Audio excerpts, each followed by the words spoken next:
Flowers, Lisa Mason Ziegler. And look, today's show is all about a lot of things, but fall crops are one of them. So I'm so glad you're here today. We'll be talking about these here shortly. So, welcome.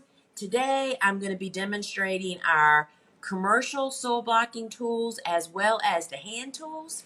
And we're going to be looking at all this gorgeousness that's blooming behind me, including, friends, some crops that I'm going to tell you it's just best to extinguish them at this time of the year because they just aren't as good as they should be, right?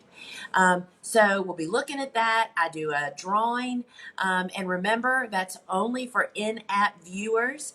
And we'll wrap it all up with a live Q&A at the end. And if you have a question that you'd like to be to put in the pool, just put @Lisa, type your question, and then the team will pick all those up and pick a couple, and I would love to try to answer them at the end of the show. So before we get started, I just appreciate it so much when y'all hit that share button down at the bottom of your phone app, and that lets your friends know that we're live, that you're here, and invite them to come on over. So love that. And remember, just a little housekeeping, please be sure to check your email address and your phone number here in the app. Because if we go to ship to you and there's a typo, which is really common, y'all, I do it myself, then we have trouble and we can't ship your product. So check that out for me. And remember that here inside the app only, there's a little bonus. There is free shipping on seed packet only orders, right? And then also there is a cap on standard shipping. So it's $9.95 when you buy products, non-seed only package, right? And that's capped at $9.95. And remember, we ship to all 50 of the United States. Now, if you're watching us from social media on Instagram or Facebook, we are I'm glad you're here. So glad you found us, right? But what I want you to know is that we have a phone app. It is totally free. You can go right now, pop over to your phone's app store, search Gardener's Workshop, download it. It literally takes like 20 seconds, and then come right back. So remember that in the app, you get to make a favorites list, have replay. Can you go ask them to stop that? They're supposed to stop at 12. Sorry, y'all. We just have a lot of noise going on back here. So you can do your favorites, build that list, and you can go in and watch the replays of all the previous shows. And that is such a great way to view previous harvest, right?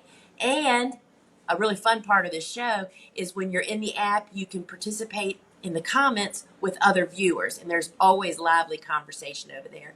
Now, at every show, we always sell out of something. So you may go to a product to put it in your cart and it'll say, sorry, out of stock. Do you want to be notified? I recommend that you get notified because all that means is that you're going to get a little notification on your phone. But that way you know when it's being put back in stock. And sometimes they're literally bringing stock over from our big website over here to the app. So you don't want to miss out on that. And friends, we absolutely love it. I particularly find it very inspiring. When y'all post the sunflower emoji in the comments, those are people identifying themselves as our online course students, and we consider them family. So those are TGW family members that you see posting all those sunflower emojis. And so today, we give away something every single week, right? And today I am giving away a $25 store credit to one lucky in-app viewer. So hit that giveaway button now, and that'll put you on the list that we select from at the end of the show. And you do have to be here to actually get it. Now, we do have a little kind of untalked about special going on. We have a retired seed sale going on, and it's only here in the app, so you won't find these over in the store. And it's only a handful of seeds that we're discontinuing, and you can snag them at a big discount, y'all. So they're priced as marked. You don't need a coupon code or anything. And there's a tab at the top of the app. And if you don't see that tab, close your app and reopen it because it just got added, I think, this morning or yesterday. So if your app's been open, it may not show up. So friends, we always start every show off with my books. The Cut Flower Handbook literally can guide you from the beginning to the end of an amazing cut flower, whether you're a home gardener or a flower farmer. This is an incredibly powerful resource tool. It features over 66 flowers, 41 of which are cool season hardy annuals, better known as cool flowers. And when you purchase the book from us, not only do I sign each and every book, but we include the bonus PDF of the flowers that didn't make the book. So I would love to sign a book for you. It's hardback, gorgeous imagery. We just absolutely love doing that. So the book Vegetables Love Flowers, which is actually not about growing vegetables, y'all. It's why vegetables benefit from having flowers growing. And this book is all about telling you how to incorporate a small cutting garden into your vegetable patch to have cut flowers as well as to bring in all those beneficial creatures. But what I love most about this book, this really shares my natural gardening philosophy. This is the way that I farm and garden and how I actually do it. There's a 3-season garden in the back. I'll try to find that page that shows it going through the seasons, like succession planting. And this book, when you purchase from us, of course, I sign it, but it also comes with a bonus video book study, which is really fun. I mean, I interview the photographer and my sister, and it's a whole lot of fun. So would love to sign that for you. And of course, there's the book that started it all, y'all. This is Cool Flowers. This was my first book. We just celebrated 10 years this year, and it is written for the home gardener based on my years as a flower farmer, but it is definitely applicable. Even if you're a flower farmer, this is where you need to start if you don't know about cool flowers. This book also comes with a video book study, so would love to sign that for you, and that's just a must-have for your library at home. So I'm going to just talk for a moment about soil blockers. That's going to be our big headliner today, right? And it's because we now have a commercial set of blockers, right? So the Swift blockers are those that are the commercial blockers, but I want to just share with you how I choose which blocker, right? And it's all about the number of plants that I want, as well as what seed fits into which block. So let's just talk about that for just a minute. So I'll just show you this. So this tray actually has the small hand tool 3/4 inch block. This is Billy Balls, by the way, y'all. Just born. It was just sown on the 9th of September. So y'all have to count the days. I don't even know what today is. These are 12. It's the 20th, right? 12 days old. So this is the small blocker. This is the one that I use most of the time. Only time I don't use this typically is when the seed will not fit, right? So that's the small 3/4 inch block. I also want to show you the Swift blocker. So that's what I call the hand tool, the small blocker. The Swift Blocker Mini 75 is the next size up, and that blocker makes 75 9/10 of an inch size block, which in fact doesn't seem that much bigger, but it is. It's like twice the volume of soil. So here's a tray of some safflower that is just starting to pop here, and this is the Mini 75. So this is 75 blocks of the 9/10 of an inch. Now, the kind of you got to pay for everything, right? So there's pros and cons to everything.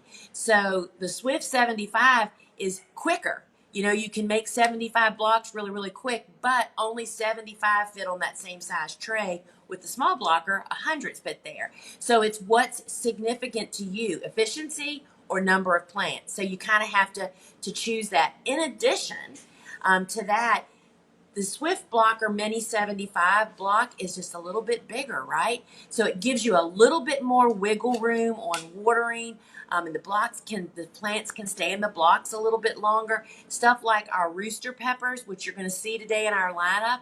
I used to start them in the small and then bump them up to the 2-inch before the Swift Blocker. Not now. We just start them in the Mini 75, and they grow in that block to get a nice size plant. And so other things that I plant in the Mini 75 is amobium, marigold, scabious. There's just a whole bunch of seeds that are right on the borderline that it just may be simpler for you to start in the Mini 75.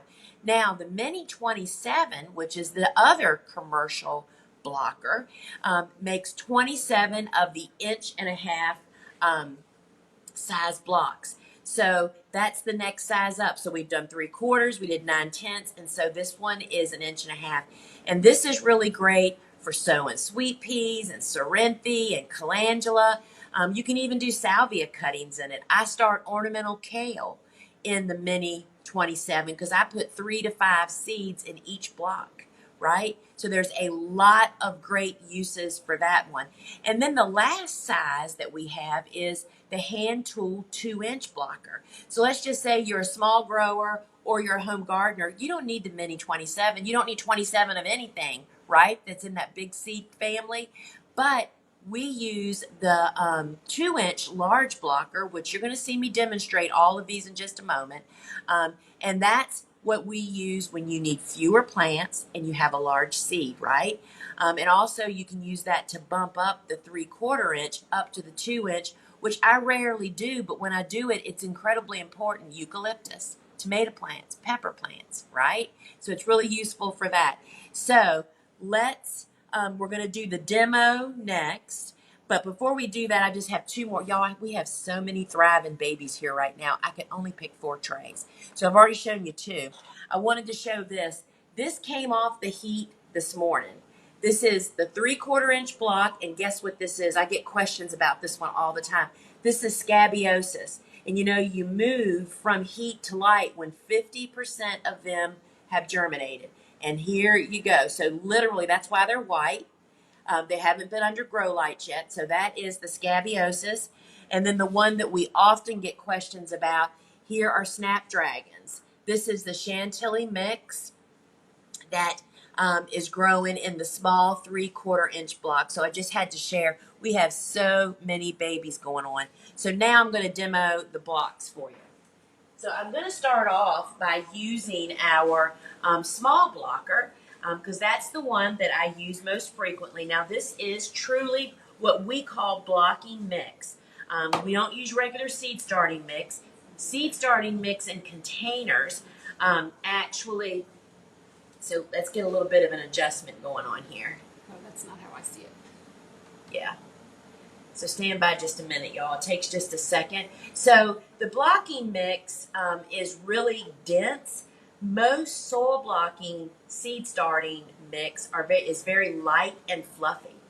And light and fluffy is great when you're in a container, but it's not so great when you're making a block that you want to handle. So this is the 2-inch blocker.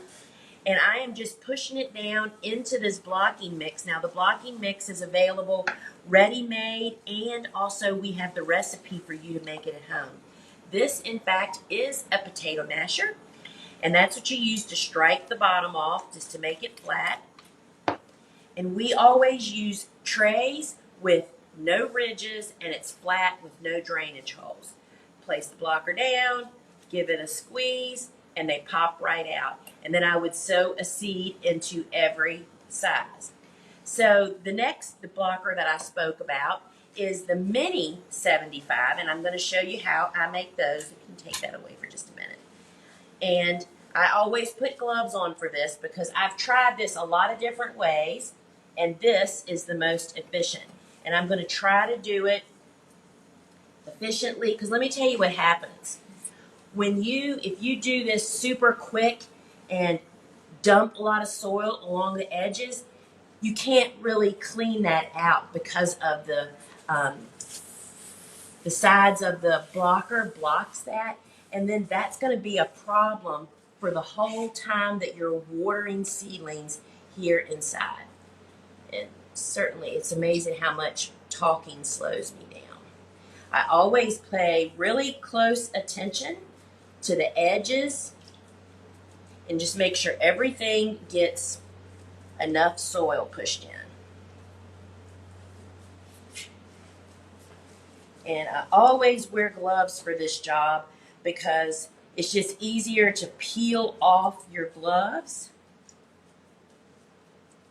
And then what I find, again, I'm going to use that in just a second, is I try to get the lion's share of the excess off before I use the scraper.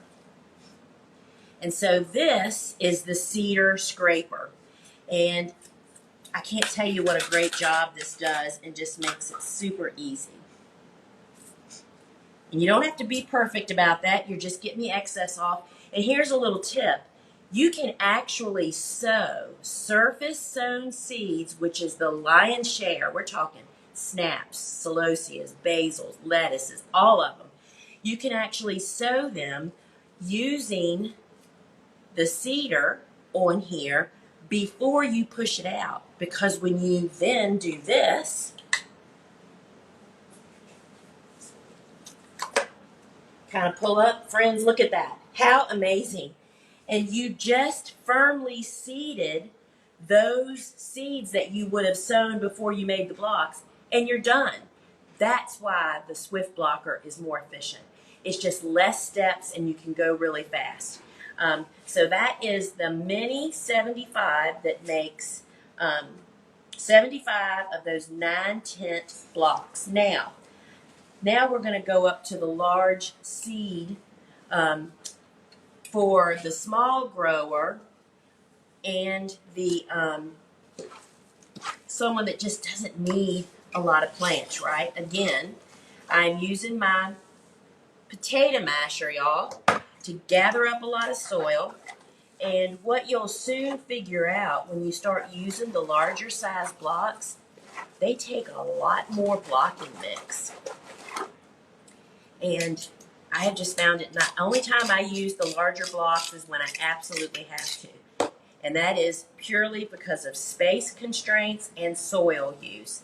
So again, a tray with flat on the bottom, give it a push and a pull, and look, you've made 4 containers in a moment, right? And so this is the size block that I normally sow sweet peas into. And literally, I am going to need a toothpick.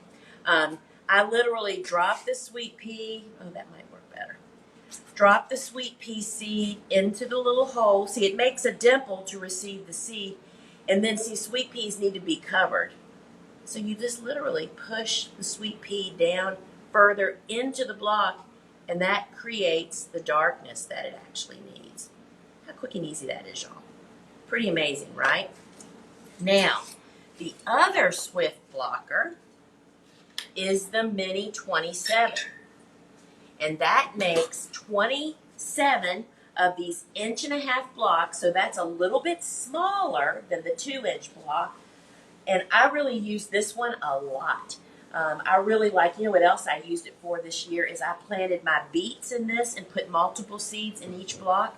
And it was just pretty amazing. All right, so once again, I am going to fill these up.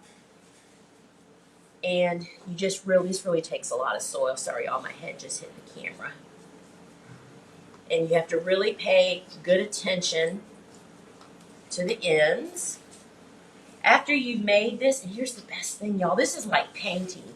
If you screw it up, you just have to paint over it. If you screw up making the blocks, just dump them back into the tray and start over again, right? You can see how much soil this takes. And that's okay. But I'm just saying, don't jump to the larger size blocks unless you need it for a reason, right? And it's really very relaxing, y'all.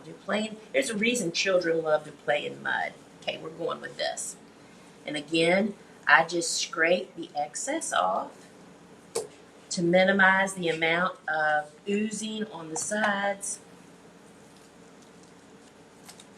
And then I'm going to use the scraper. Now the scraper does scrape both sides blockers, but it only fits to the cedar on the Mini 75, which is really the only one you need to do it with, right? So if I was a small grower, you can use this size block for sunflowers. I mean, there's really a lot of uses. And so I'm just going to make this with this on here. So you put the top tray on. Friends, look at that. Look at that. How amazing, right? You just made 27 containers in a nanosecond, right? So that is the different size soil blockers. All right, so now the deal of the day, you know, every time we have, every show we have a deal of the day. Sorry, y'all, I'm peeling my gloves off. There you go, thank you. So the deal of the day this week is that we don't normally offer the Swift blockers over here in the app because the Swift blockers normally have additional shipping charges because they're so heavy, right? So the deal of the day is that we're offering them here in the app and they're capped shipping at $9.95. That's a savings of $3 to $20 depending on where you live. We're in Virginia. For you folks on the West Coast, and we send a lot of boxes to the West Coast, there would have been an additional charge because that's how much it cost us to ship it, right? So that is the deal of the day, and this is only in the app, and it's only for the stock that's here in the app, and that will be available through Sunday at 8 a.m. Eastern time, right? So there's a couple of different ways you can actually purchase these. So the kit is the best. I absolutely love it. So the kit gives you 5 of those amazing trays. That's these. These are lifetime trays, y'all. They are super dense so they don't flex. You get 5 of these trays. You get the mini 75 blocker, which fits beautifully. In fact, it was kind of made for these trays. Plus, you get the scraper and you get the DIY nutrient to make your own soil blocking mix at home. You add your sifted compost and peat moss or cocoa fiber. And this will make about 6 recipes. So you get all of this stuff for $267.95 with only $9.95 shipping. So this is the Swift Blocker Mini 75 kit, right? All this stuff is available individually, but this is the kit, right? And it is pretty, that just gets you set up, right? So now you can also just purchase just the Mini 75 and we're trying really hard to not get dirt up here and I'm kind of messing it up. This is it, y'all. Look at this. And these are made in Michigan, by the way. These are USA made by an actual flower farming family. So we just really love these. And, you know, if you're just starting out, you don't start with the commercial tools, right? I mean, I still use the small blocker a lot. But this is where you're working towards, right? So here is the scraper that scrapes both of the commercial blockers, but it only seeds the mini 75. And I'll tell you, friends, snapdragons, celosias, which we hear more pains about people, they're so tiny. You dump your seeds right here and you literally can just take your finger and take the seed and drop it in the hole. It's actually kind of like, this will age me, y'all. Did you play Light Bright? I loved Light Bright. Or do you like cross stitching? This is like will feed your need. So that is the scraper, which is 30, where is the scraper? $38.95. Sorry, y'all. So, and I find it super helpful to have it. Now, the Mini 27, which is the one you just saw me do, and that I talked about for larger seeds, sunflowers. I use this for kale because for our cut flower kale, we want to put a bunch of plants really tight together to keep them from getting a really big stem. So the Mini 27 is $208.95. And this will have you, and these are lifetime. Again, y'all, these are made in Michigan. So that's really pretty awesome. Now, the other size that you saw me actually make was the 2-inch blocker. And here's the hand tool that makes that.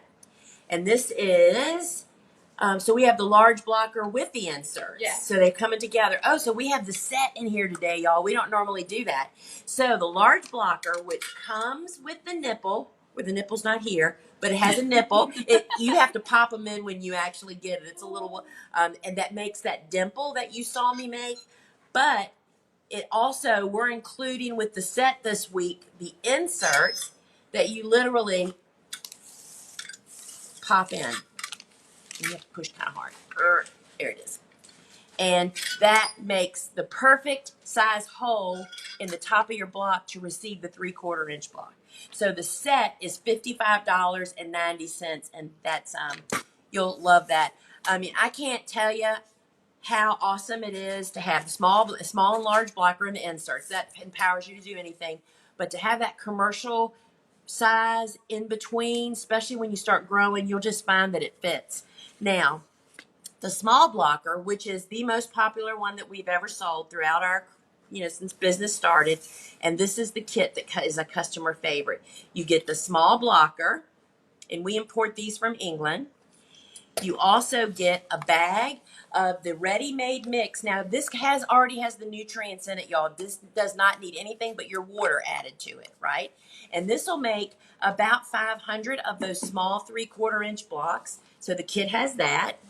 It also comes with your choice of either 3 warm season tender annual seed packets or 3 cool season seed packets. It asks you when you're checking out which one of those you want. And it also includes my seed starting made easy online course. And this is like 116 minutes long, broken up into a bunch of sessions. It takes you from beginning to end of seed starting with soil blocking. It takes you through sowing seeds in the garden. It takes you through using the commercial line of the soil blockers, as well as sowing sunflowers and plug trays. So it's all inclusive, and you have lifetime unlimited access to that. It also comes with 5 of those flat bottom foam reusable trays. It includes the seed pan, the toothpick dispenser, and the plant IDs. So that, let me put that right there. Oops, thank you. So it comes with trying to balance all this stuff, y'all. Whoop, that bag's heavy.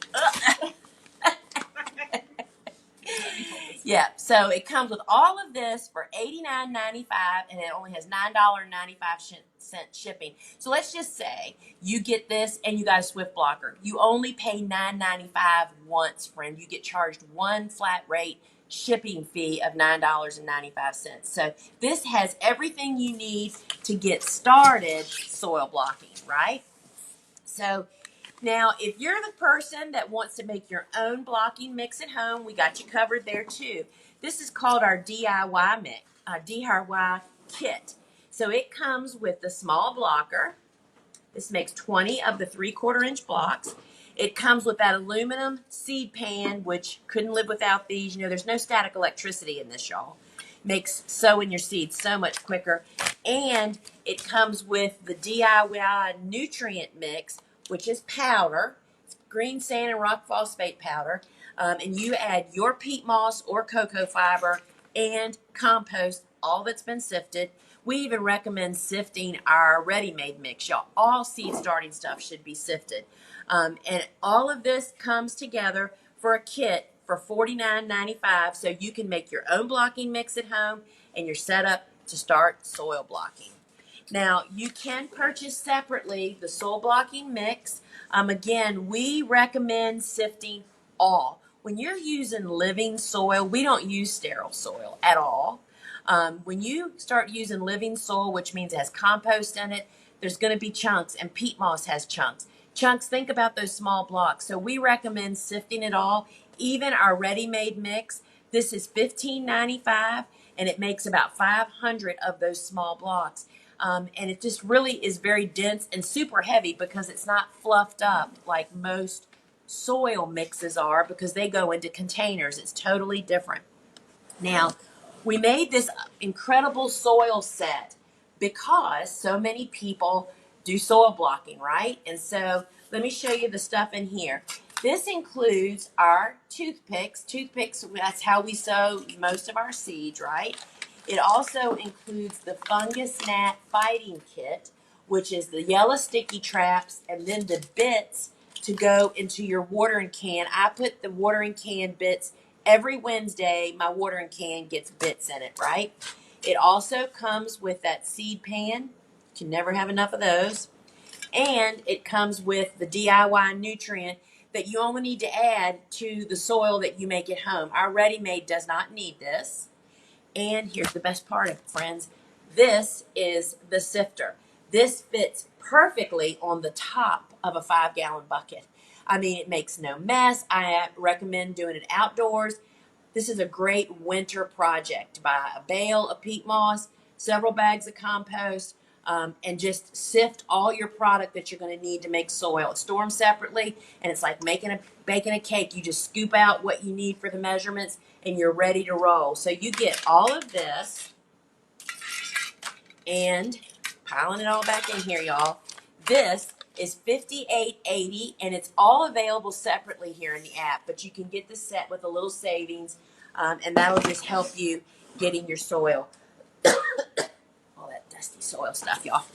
All right, so here's those trays you're seeing me use. These are foam trays, but we use them over and over from year to year. They come in the mini size, which holds that cluster of 20. 5 of these are $1.95. A 25 pack is $6.95. Then we have what we call the small. It'll hold 2 sets of 20 or 2 sets of 4 of the 2-inch block. It's tight, but it'll definitely work. And so these are $2.95 for 5 of them, or a 25 pack for $12.95. Then we have what we call the large, and this is what comes in the kit. This is $3.95 for a 5-pack or $12.95 for a 25-pack, and that holds 3 sets of 20. $15.95. Oh, you read the small. Yeah. So sorry, $15.95. Sorry, y'all. All right. So next up is our waterproof marker. Use this thing all the time in the garden and inside here. This is made to resist UV rays and moisture. It lasts. Look at this stick. I mean, this fall, this stick was outside for a year and a half, and you can still read it. This was Royal Mix, the sweet peas. So it really holds up, is what I'm showing you. You can write on plastic, masking tape, and wood. And this not only is an excellent stocking stuffer, you could just never have enough of them. So check out our garden marker. Now, a really big part of the seed starting journey is, even for cool flowers, is a seedling heat mat. Seeds need the signal of warmth to hot to tell them to break dormancy and sprout. So even cool seasons need it. So this will hold about 4 of those trays you just saw me use. So if you use the large tray, that's like 60 times 4, like 240, right? You start 240 blocks, but if you need an even bigger seedling heat mat, we have a bigger version of this over on our big website. So this has a built-in thermostat, which is run from the air temperature, and this is $38.95, and I will say this is a key piece of what so many people skip, that they're suffering from. That's why they're having actual failures. All right, so look at this, y'all. This is my favorite watering can. We call it the long spout. This is super easy to use to water your soil blocking trays. This is the one that flower arrangers use to fill vases up that have big arrangements on them, right? So this is stainless steel. It holds 4 cups of water. It is $29.95, and we absolutely love this watering can. And it's pretty. You can leave it sitting out, right? And then here is the other one that we brought this in as a special offer last year, and y'all loved it so much we've just kept it. This is what we call the espresso watering can. Look how cute this is, y'all. This holds 2 cups of water, has a shorter spout, and this looks really beautiful just to sit out with your houseplants. But it's also great for watering soil blocks, and my sister loves using this for bouquets. It is the perfect size vase, right? So this is $29.95. It holds 2 cups of water, and it's stainless steel, and we love them both. If you had to make me pick a favorite, I just couldn't really do that, y'all. So this is the fertilizer that I use in my grow room, and we even use it out in the field. So this is Neptune's Harvest Seaweed Fish, and the directions, I follow the houseplant directions. On the back for my watering can, you add a tablespoon to a gallon of water, and when I water on Mondays, I just add this to the watering can, right? Out in the garden, you can use it in a couple of different ways. You can foliar feed. You can either spray it on the foliage of your plants, or you could use a watering can with a sprinkler head on it and sprinkle it on your plants if you don't have many. And you can use it as a soil drench. That's where you just mix it up and pour it on the soil and it soaks into the roots. And this feeds your soil, y'all, not just your plants. So we love Neptune's Harvest, and this is $18.95, and that is a 18-ounce bottle. So we often get asked about this. This is the fertilizer that we use here on the farm. This is a chicken litter based, and it's this is a 4-pound bag. It's $14.95. It's pelleted in there. You put 3 pounds to 100 square feet, which that's about 7.5 cups. And we have all that information right here on the front of the label. And again, you're feeding your soil and making your soil healthier with each application. So if you need a bigger bag of this, you can find it over on our big website. This is $14.95. Now, y'all hear me talk about this all the time, but this, I wouldn't be where I am today if I had not started using biodegradable film. It just allowed me to scale my farm so very much because of how much it suppressed weed seeds from sprouting. And so the biodegradable film has a dark side and a light side. Depends on the season and the weather as to which side I put up when I'm actually making the bed. It is not at all like landscape fabric. We get asked about that all the time. This is easy enough that you can pop your finger through it if you wanted to, but we make our beds, and this is a 48-inch wide piece that would work up to a 36-inch wide bed because it's on the top, goes down the sides, and then you just push soil or mulch up around the edge to seal the entire bed to keep wind from getting up underneath of it.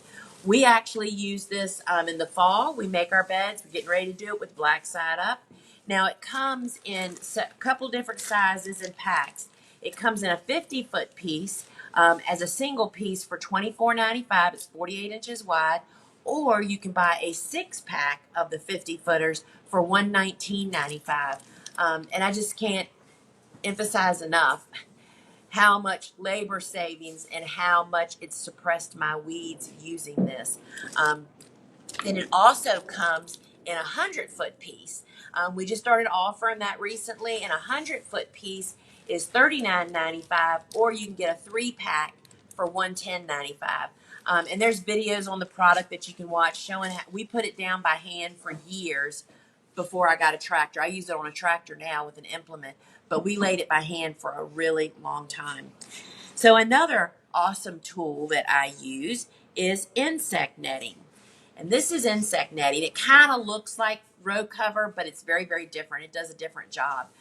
So insect netting was created to do that. It was to create a barrier between insects flying in and getting on your plants, and it works awesome for that. I use this on our kale and stuff and our broccoli to keep the moth off of it. But I use it for other things too, friends. I make a sun cap out of this when it's a scorcher of a day, 97 degrees this last summer. We sun capped the Celosia and did not lose any plants to heat exhaustion, which is incredibly unusual. And also moving into the cool season now with cool flowers, I will sun cap the transplant beds immediately if it continues to be hot outside and it shades it. So it doesn't trap heat like a row cover actually does. So this it's 6.5 feet wide, just like row cover. And it's available in 20-foot pieces, which is $33.95, 50-foot pieces, which is $82.95, and a 100-foot piece, which is $159.95. And I will tell you that this is like working with pantyhose. It is so easy to use in the garden and much more durable than a row cover is. And just absolutely love this stuff. And I keep finding more uses. All right, so now that row cover. So row cover does something different. It allows 85% of air, water, and light to penetrate it. And I really love using floating row cover, particularly as we're moving into cool flowers over the winter, not because my plants need cold protection, but it protects them from wind damage. You know, think about standing outside when it's cold without a coat on. The wind whipping is what just really chills you down. Same thing with your plants. Now, this is now available, and we have 3 lengths available here in the app. We have a 20-foot piece, which is $12.95, a 50-foot piece, which is $26.95, and a 100-foot long piece, which is $42.95. And this is all 6.5 feet wide. And longer pieces and rolls are available over on our big website if you actually need that. Couldn't do cool flowers without row cover. Another reminder that if you want to be included in the drawing for the $25 store credit, hit that giveaway button, and that will get you lined up to be on that list, and you might be one of those lucky winners. Now, I always mention as we're heading into the flowers now, y'all, storing seeds properly. Seeds should be kept cool and dry. And so we use desiccants in our seed storage to help get any moisture and humidity that might be in there. You can get a 2-pack of these for $2.95, or you can get a 10-pack for $9.95. And that's just your insurance policy that your plants, sorry, did I almost pull your finger off? No, I just want to make sure you see it's open. So before I start the flowers, because I'm going to do pumpkin on a stick first, y'all, right? But before I do that, one of the biggest problems that I faced, and I know that y'all face too, is the thorns that are on pumpkin on a stem. Pumpkin on a stick is an eggplant, and it has some pretty ferocious thorns on it. And so I reached out to Dave Dowling and said, is there some magic way that people get rid of the thorns on on the pumpkin on a stick? Because it's a problem. And he said, his reply was, very carefully, is what he said. But this is how we do it. This is a florist knife. And I'm going to tell you, I'm not going to teach you how to use a florist knife here. You can go over and Google that, how to use a florist knife, and there's people that can give you all the ins and outs of using this. But when you hold a florist knife properly, there is a vicious thorn right there, and literally you just scrape it off. And that's what it takes. You can figure out how many you're going to remove and how you're going to do it, but this is the way that we would take them off. And we do have a few of these in stock. There's literally only like a handful of them. So you can get one, but you have to remove those thorns if you want people to come back and buy more flowers the next week, right? And that's the way it's done. There is no magic way to do that. So this, my friends, is pumpkin on a stick. And let's talk about a couple of things here. First off, I left one leaf. See how chewed up that is? That's flea beetles. Do that to us here. So you defoliate all the foliage. And down here, they bloom at the base of the stems first. And see, this is a rotten bad one down here. You would just remove that. So don't worry about those low ones. Just kind of ignore them. And in fact, you can harvest them early on and put them in a bowl, especially when they're green. Love them when they're green. That's what this is. So pumpkin on a stick is the crop you want to be coming in September, late September, and into October. And again, that is a, which way do I go here? This way. Be careful. All right, so I'm really going through some of my favorite love for fall harvest, right?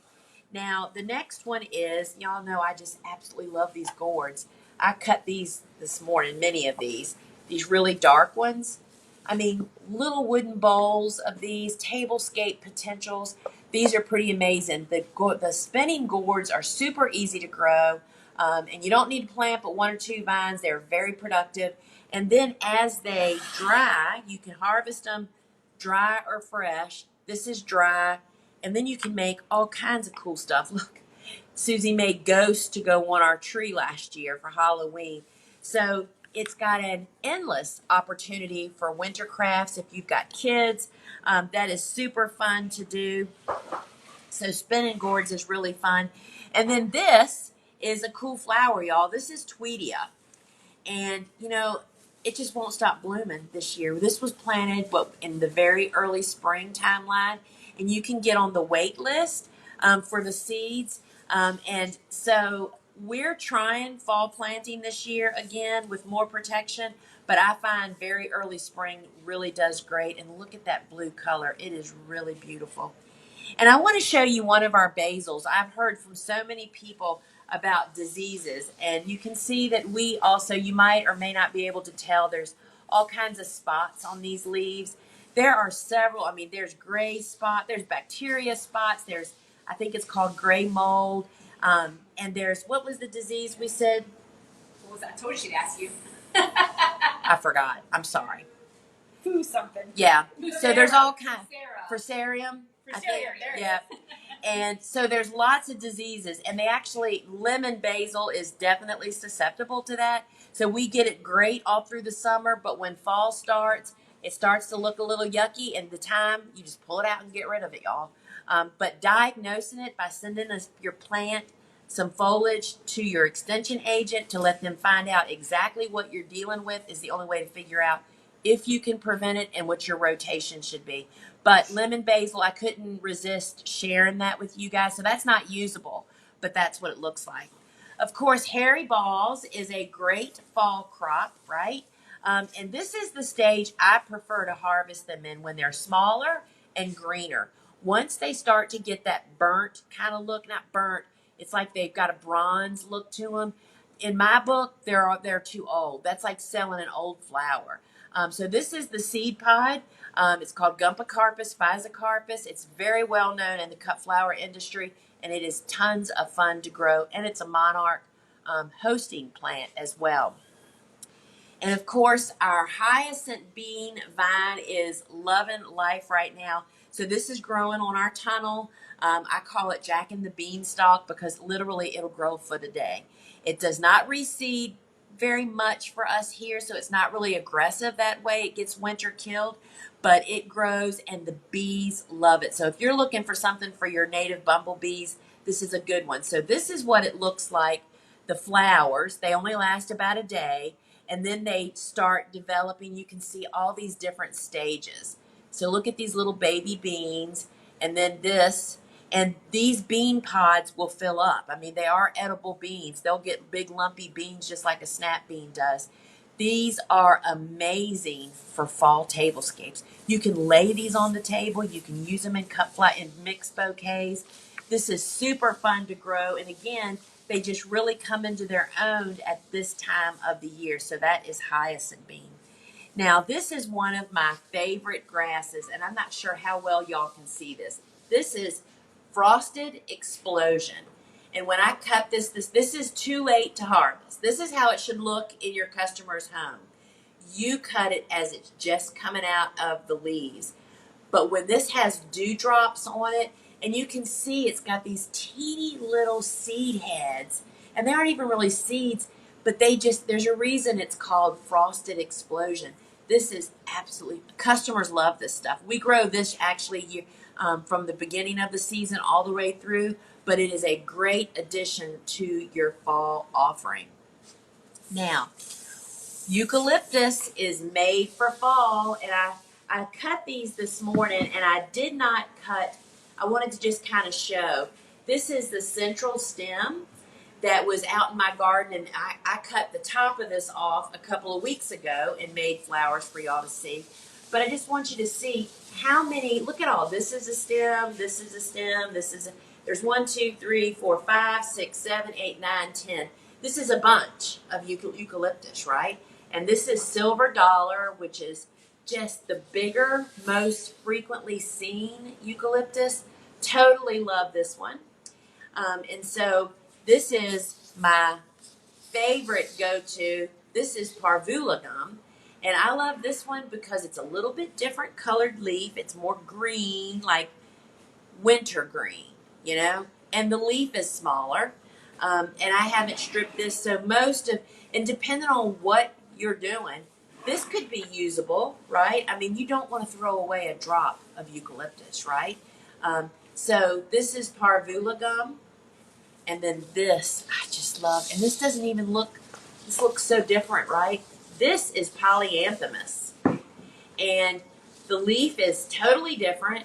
I just love how fluid it is. I just love this stuff. And it's pretty beautiful. And so that's actually a second stem. This is a stem. So this could be a stem, and this could, and this could. And again, it just depends on what your end use is. So for me, September means eucalyptus. Oh, so somebody's asking about what do I do with my eucalyptus. So I live in zone 8A, and if you live in zone 7, 8, or 9, you definitely should try to winter your eucalyptus over. Now, if you have a hoop house, which I don't have, that's a whole different story, right? You can winter it over even more north. But what I do in the winter to try to winter it over is cut it down to 12 to 18 inches, then pile it high with leaves, hoop and row cover it with a double lightweight row cover, and that gives it enough protection that every year we've tried that, we've wintered it over. And why do you want to do that? Because you get twice the harvest the second year. And if you get it a third year, you just can't imagine how big it gets. But it's a gamble each and every year, right? So definitely try that if you want to even get more. So that means when you're planting your garden, you need to plant eucalyptus where it could potentially be wintered over. See, for us, we have to plant that in a special place because we tear everything down. So check that out. Now, this, my friends, is Texas plumes. These are the most amazing mix of big, beautiful blooms. And we had this seed grown for us. So this is a celosia plume. It gets super tall. If you only could grow one celosia plume, this is the one. I will tell you that we won't be restocking until next year. So you need to get seeds while they're available. It has every color: shrimp, cream, dark purple, not purple, but maroon, and just lots of buttercream colors. So that is the Texas plumes. And of course, Gumphrena is made for fall. We succession plant it all year because we use it fresh, and we're still using it fresh. The dried Gumphrena, we typically try to get done in August, that harvest. Look at the stem length on this Gumphrena. This is Audra White. You always have uses for white flowers. And I can tell you, if you're selling to commercial customers, they will love. This is one of the cleanest white flowers, and they will absolutely love it. So this is Audra White, excellent stem length. And then look at this. This is the purple red, which is basically purple. This makes every mixed bouquet pop. And look at the stem length, y'all. This is absolutely amazing. I mean, to have fresh crops coming in for the second busiest season of the year, fall, spring being the first, fall second, you should have tons of new stuff come. I don't mean new flowers you haven't grown before. I mean fresh crops to cut from. That's what the superpower of a flower farmer is: succession planting. This is Audra Rose Bicolor. People love this. It's like they think it's not real, right? It looks like an eyeball. You could actually probably do something cool for eyeballs on Halloween with this. But look at that. And again, look how great the stem length is. And, this is called pink, but it looks more purpley to me. And there's definitely, you pair this with queen zinnias, that family of colors, super beautiful. And again, great stem length. And I will tell you that I cut this morning myself. This time of the year, I'm not cutting as deep on things that might have additional branches down at the bottom because they're not really going to have time to regrow. So I kind of preserve some of those lower stems that I would have just whacked it down deep, stripped that off, and gone on about my business because it would just send up more and more and more strong, straight stems. That is not the case in fall, right? So I'm trying to make the most out of those stems. And here's case in point. So this is the Carmine Gumphrena. It's a different variety. We love drying this one. It's super hot color. I just went through, I didn't cut it quite this short, but not much shorter than this. I was preserving all those side shoots, which aren't mature enough yet, and I made it into the dried bunches. We've learned when we dry our flowers, we need to put them in the way we're going to use them so they dry that way. So I make the little dried bunches. So you need to know what you're doing with the crop for the most efficient use. to be able to prepare it.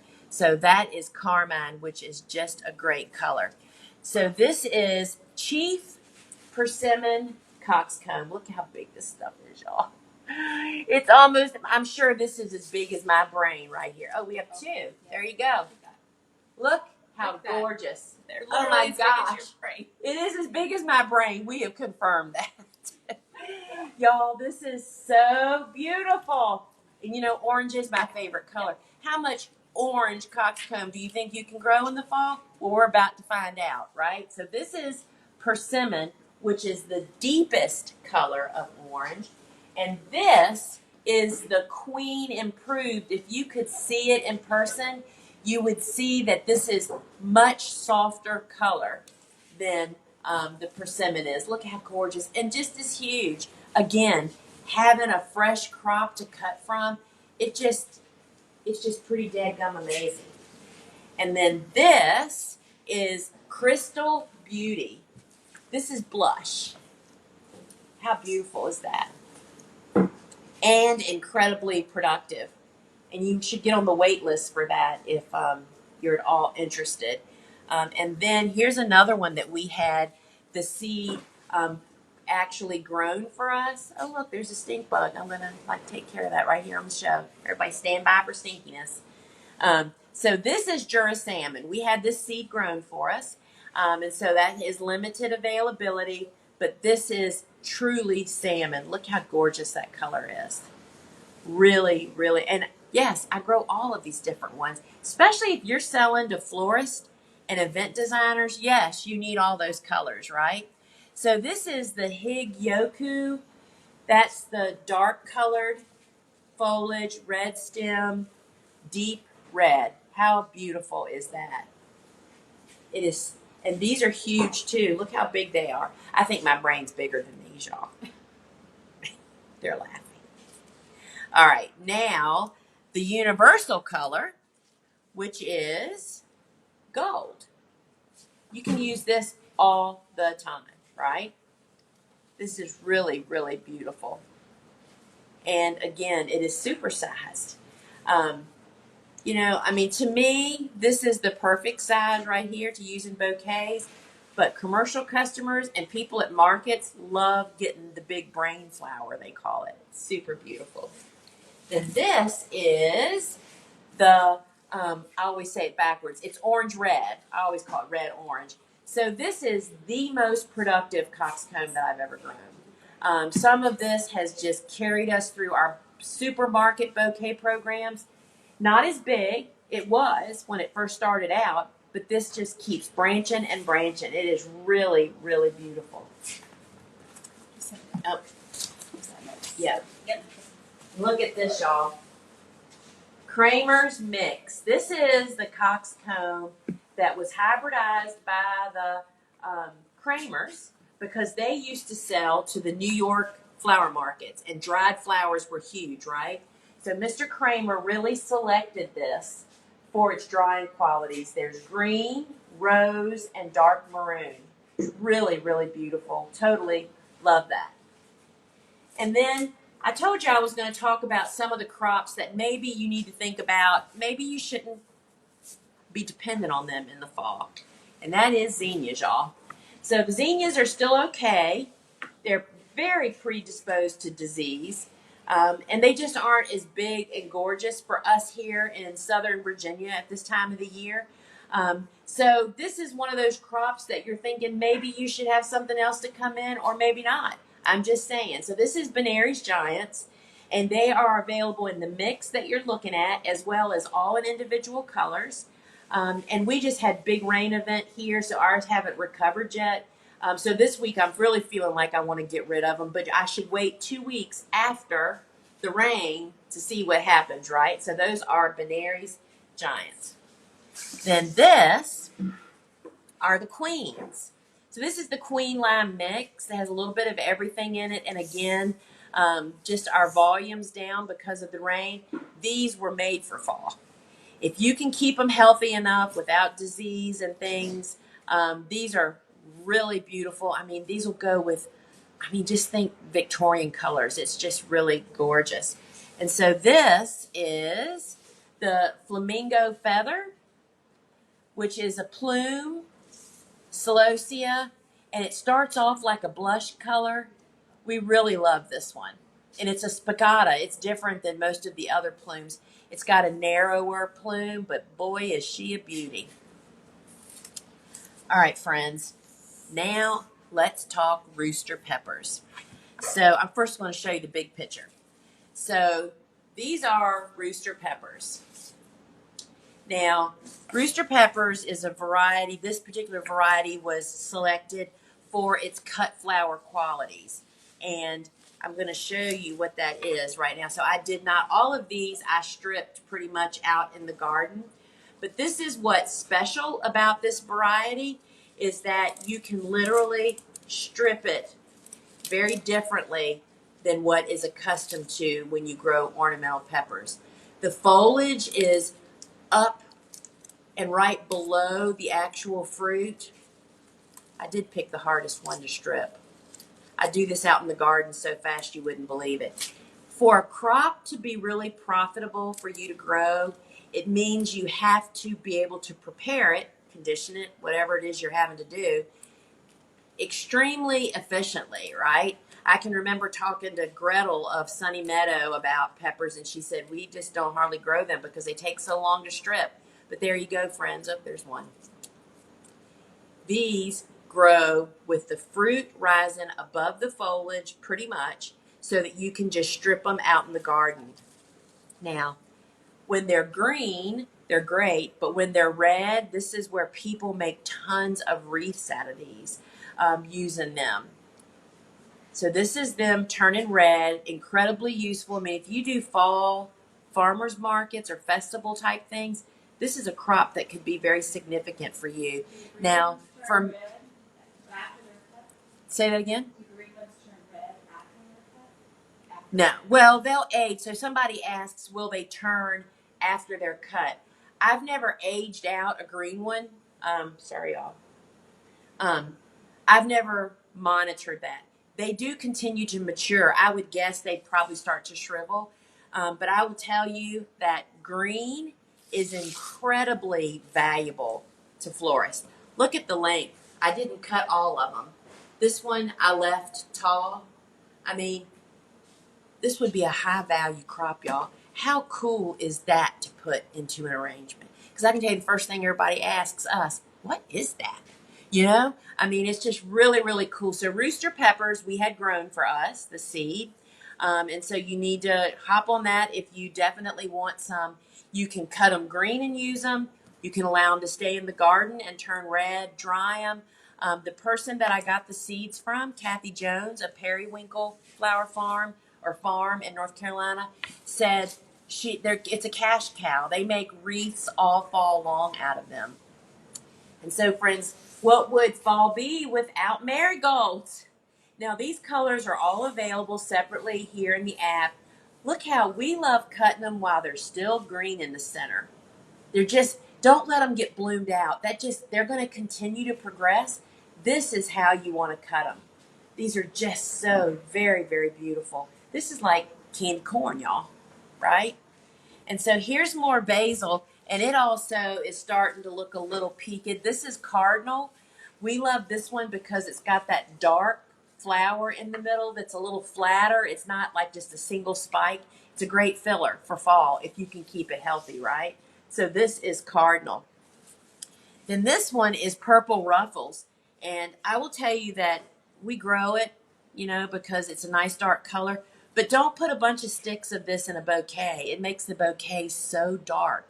One stick stands out and looks cool, right? So this is purple ruffles. But again, you don't want to plant a whole lot of that. And that is also true with this. This is Mahogany Splenda hibiscus. This is one stem. And you don't need but one stem of this in a mixed bouquet. It's kind of dark, but this is an amazing fall filler. This, along with Queen Lime zinnias and some of that Kramer's coxcomb, totally beautiful. Super tall and productive. We only plant, usually like even in high production, like 20 feet, because you get like 60 stems from one plant. And then y'all, my favorite sun is still kind of blooming out there. This is the Pro Cut Plum. And this is what it should be doing in your customer's vase. You cut them tight, right, when they're just starting to lift off. But this is just a great fall color, right? It's worth figuring out. That's the stage you want to cut them in, right there.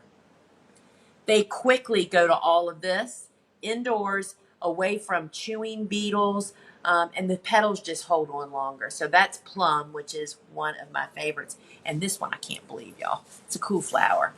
You know what this is? First off, look how tall it is. I have a whole patch of this out there. This is Sorrenthy. And I can't believe it reseeded. I would believe it reseeded, but I've never had it reseed to bloom in the fall. And this gets the most romantic, beautiful blooms. Sorrenthy is pretty winter hardy, I'm guessing. I think it's zone 6 is how it'll survive. Everybody should be fall planting this. This is one of the earliest, hardiest foliages that I have, and then it'll bloom even later. So this is incredibly useful, and that is Sorrenthy. And then, y'all, I took some great videos this morning out in my tunnel, and this just doesn't even do it justice. I tried to make kind of like the whole effect of what's going on out there. This hydrates beautifully. If you have to kind of train it when you're growing it if you're going to start cutting it. But as an ornamental, it has all those little squigglies and those little blooms. And look at those pods, the green, then they go to that amber color. This stuff is amazing. It reseeds too, but it is pretty amazing. Now this, you've seen before, but you've never seen it in this stage. This is what limelight millet will do if you leave it out in your landscape or in your garden. The birds will love eating the seeds, or you could dry it at this stage. It's actually pretty cool. But this is what the limelight millet looks like when it's more aged out, which is perfect for fall wreaths, y'all. I mean, imagine making little bunches of this and making wreaths. I mean, there is so much you could do. Should you? Not necessarily. But I'm just saying there's lots of options. So, friends, it's time for us to wrap up here. And remember to stick around to the end if you want to be a part of the Q&A, if you submitted a question to see if I get to answer yours. And so I just want to remind everybody that we have a big website that is so full of free resources. And that includes tons of videos, my blogs, as well as 2 podcasts. There's Seed Talk with, Field and Garden with me, and then there's Seed Talk with Lisa and Lane. And yesterday's episode that just dropped was Cool Flower Seedling Troubles. We have dedicated the whole month of September to cool flower troubleshooting and frequently asked questions. So you want to be sure, and that Seed Talk has a great video to go along with it that you can find over on our website as well as on YouTube. Now, this Wednesday, Dave Dowling, our good friend, and we call him the walking encyclopedia, right, is hosting Ask a Flower Farmer. So if you have any of those bulb questions, tulip questions, ranunculus, dahlias, all of that stuff. In addition, he's the master of perennials and woodies as well as the bulbs. Check out Dave on Instagram, 12:30 Eastern Time on Wednesday. Get there early and post your question the minute he goes live because he'll never get to them all, right? So bring your questions. And remember to come back next Friday, same time, same place.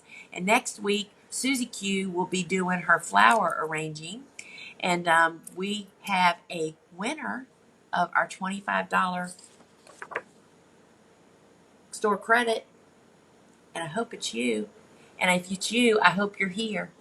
And so our winner of the $25 store credit is Joshua Butler. Joshua, if you are here, give us a shout out in the comments, and then we will drop $25 right into your cart. So when you go to checkout, you'll have a $25 credit. So congratulations, Joshua, and I hope you're here. That's just the best, right? All right, so let's take a look at some of these questions. So First question is, what size tray is that for the Mini 75? What is the measurement of that? They're going to look. Oh, Joshua is here. Congratulations, Joshua. So they're working right now, dropping $25 right into your cart. So when you go to check out, you'll have $25 credits sitting in there and waiting for you. Oh, it's pretty cool. So they're having the measurer. I'm going to guess and say it's 20. I'm sure it says on the description here in the store, but it's like 5 inches, probably 5.25 inches by 20, because it actually fits beautifully on my rolling racks, which are those stainless steel racks that you see in the big box stores. So yeah, and it holds 100 small blocks, 75 of the mini 75s, or 27 of the 1.5 inch, and it only holds 16, if I remember right, of the 2-inch blocks. So we're trying to figure that out. Do the mosquito bits dissolve in water, or are you straining them out? That's a really great question. So I actually put my bits in Tuesday night is what my goal is, and let it sit overnight so they're more dissolved, but they never completely dissolve. So sometimes they get into my trays, and other times I'll actually use on my watering can the sprinkler attachment, which is like a colander, right? And it actually just pulls those out. And no, I do not reuse those moistened bits because it's living stuff. And that won't work that way. They've been hydrated, and then they're not going to survive for the next week, is what I was told. So you can do it either way, but it's just a neater job if you strain them out. Can the heat mat get wet? Yes. So that's what's, horticultural seedling heat mats are made for. You can spill water on them and not have an electrocution issue, right? So they're pretty self-contained. And so, yes, they can get wet. Can the Neptune harvest be used on cool flower seedlings? Yes. So in my grow room on Mondays, I have to stop and think every time, y'all. I do so many different things on different days. On Mondays, when I put Neptune's harvest into the watering can, any tray that is under grow lights or on my carport gets Neptune's harvest. It doesn't matter if you're warm or cool, right? So all seedlings get that, with the exception. There's a couple of plants, and you kind of learn this. Like, I don't do cosmos. Cosmos, you don't want to over fertilize. That's not a cool flower. But like yarrow. Yarrow is what they call a lean plant. They don't want too much nutrition. Sometimes I might skip them, but you figure those things out. But in general, yes, all cool and warm flowers get it. The tray dimensions are 18 3/4 by 6 inches. That's 18 3/4 inches long, 6 inches wide, and 3/4 of an inch deep. And I will tell you that how shallow these are, yet they have a lip, is what I see as a big part of my success. I see people using tall-sided trays that block so much air circulation, and you just can't imagine how important that is. All right. When you use the Bio 360 in the fall, do you water the beds if they are dry before putting it down? So we make beds, whether you're making beds with a tractor, a tiller, or with a shovel, you don't want the soil to be wet. You don't ever want to work soil that you would consider being moist. That just destroys soil integrity, and you never regain that. If you make clumps in your soil by working with it when it's wet, they don't just fall apart like we like to think they do. That's a big problem. So what we do is make our beds when the garden is fairly dry, pretty dry, and then we install the Bio 360. We install irrigation underneath the Bio 360 most of the time. I have on occasion used it without. And if it is super dry outside, we will run irrigation. I know my friend Amy of Amy's Organic Garden, they sometimes run irrigation for days underneath the film that they use to really, when it's in the middle of summer and it's hot. So you can put the film down, you can make your holes, water, flood the bed with a wand, which that's what we've done, and then wait a while, then plant either later that day or the next day. But usually planting into normal soil, planting and then watering those plantings is usually adequate. How do you plant pumpkin on a stick? So pumpkin on a stick is an eggplant. And so we plant it 2 rows in a 30-inch wide bed, and they're 6 inches apart in the bed because we want them to grow tall and straight up, and that just helps that to happen. So I'll take one more question here. Oh, when? Sorry. So if I'm doing this from memory, I think pumpkin on a stick says you have to look how many days from seed to harvest. I think it's like 65 days. It's fairly short. So I would actually, if I was trying to hit the October market or September, depending on where you are, I would do probably 2 plantings. I would do an early one and a little bit later and have it come a little bit ready before that time comes. It's no good to have it after Halloween, y'all. You know what I mean? So you want it ready by early October so you can cut from them that month. So I would do. 5 days from transplant. Where does that say that? Our website from transplant date?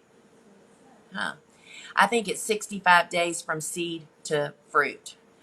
They're pretty quick. So I wouldn't plant these in spring, right? So you're planting them later in the summer. So you have to find that day, count back from when you want it. I'd have transplants ready to go in the ground, a couple weeks after that date, and then do one about 2 to 3 weeks earlier. So you have a wide window of harvest. This is one last question from the UK. My feverfew has wilted every time I've cut it this year. Any ideas why? Yes, I have a couple. One is you aren't stripping enough off of them because you only are leaving because feverfew so frequently has so many nice, beautiful branches near the top of the stem, and we just want to leave them all, but you can't. You can't because it won't hydrate. So we only leave branches that happen like within 4 to 5 inches of the top of the stem. The second reason is the time of day that you're cutting it. That's definitely an early morning or a morning harvest for us. And we get them inside right away. And then the third reason is it's too early. It's not developed enough, right? So those are the 3 things. But I think stripping is where I would start first. Because that is a really common problem. So friends, we're going to wrap it up here. Thank you so much for joining me here today. And hopefully you saw the soil blocking process and maybe learned something. And I just appreciate y'all being here, and I can't wait to see you next week. Till we meet again, friends. Ciao.